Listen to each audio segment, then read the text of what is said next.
નમસ્કાર, ટીવી 17 ગુજરાતીમાં આપનું સ્વાગત છે. હું છું આપની સાથે કિંજલ. અમદાવાદમાં 11 જુલાઈએ મોડી રાત્રે 8 કરોડ રૂપિયાની લેતી દેતી મામલે પૂર્વ ભાગીદાર બિલ્ડર ઉપર 6 રાઉન્ડ ફાયરિંગ કરવામાં આવ્યા હતા. 6 રાઉન્ડ ફાયરિંગ થતા ચકચારી મચી જવા પામી હતી. બિલ્ડરે રૂપિયા માંગતા પૂર્વ ભાગીદારે ફાયરિંગ કરતા અફરાતફરીનો માહોલ સર્જાયો હતો. રાઉન્ડ ફાયરિંગમાં 2 ગોળી બિલ્ડરને વાગી હતી, જ્યારે 1 ગોળી રાહદરીને વાગી હતી. પટવા શેરી નજીક ફાયરિંગની ઘટના બનતા ગેંગ વોર જેવી સ્થિતિ સર્જાઈ હતી. આ ઘટનાના સીસીટીવી ફૂટેજ પણ સામે આવ્યા. સીસીટીવીમાં સ્પષ્ટ જોઈ શકાય છે કે 3 શખ્સોએ રોડની ફૂટપાથ ઉપર કોઈ રાહ જોઈ રહ્યા હોય તેવી રીતે ઊભા હતા. બાદમાં થોડીવાર પછી ગ્રીન કલરની ટી-શર્ટ પહેરેલો શખ્સ ત્યાંથી નીકળ્યો હતો.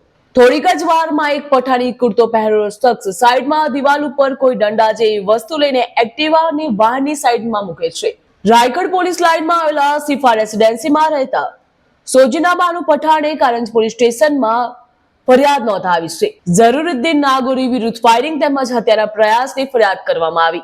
નાસિર ખાન ઉર્ફે ખન્ના પઠાણ હાલ કન્સ્ટ્રક્શનનું કામ કરે છે. તેનો ભાગીદાર ઝરુરુદ્દીન નાગોરી હતો.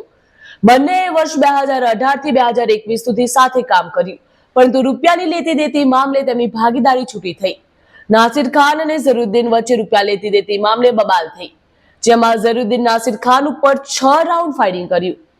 નાસિર ખાનના શરીરના 2 ભાગે ગોળી વાગી, જ્યારે 1 ગોળી ઉજેફ નામના રાહદરીને વાગી. ફાયરિંગની ઘટના સામે આવતા પોલીસે તેમજ ઉચ્ચ અધિકારીઓ પણ ઘટના સ્થળે દોડી આવ્યા હતા. કારંજ પોલીસ સ્ટેશનમાં ઝરુરુદ્દીન વિરુદ્ધ હત્યાનો પ્રયાસનો ગુનો દાખલ થયો.